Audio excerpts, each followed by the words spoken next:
के जहांगीरपुरी में तशद्दुद के बाद गुज़िश्ता दिन कशीदगी को दूर करने के लिए और इलाके में अमन कायम करने के लिए तिरंगा यात्रा निकाली गई। जहांगीरपुरी में तशद्दुद के बाद कई लोग खौफ के साए में रह रहे थे। ऐसे में दोनों तबकों एक साथ आकर ये तिरंगा यात्रा निकाली और लोगों को एक नई उम्मीद दी।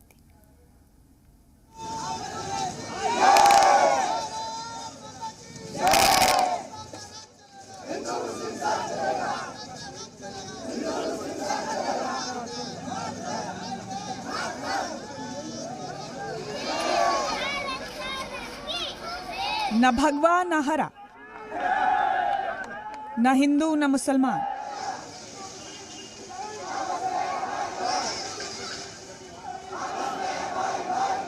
हाथों में तिरंगा और पहचान सिर्फ एक हिंदुस्तानी शहरी। ये तस्वीरें जहांगीरपुरी की।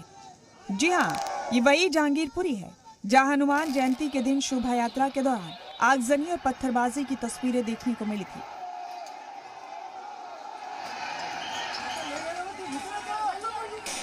जिस जहांगीरपुरी में एक हफ्ते पहले हथियार लहराने और पत्थरबाजी की तस्वीरें वायरल हो रही, वहीं गुज़िश्ता रोज आसमान से देखने पर सिर्फ तिरंगा नजर आ रहा था।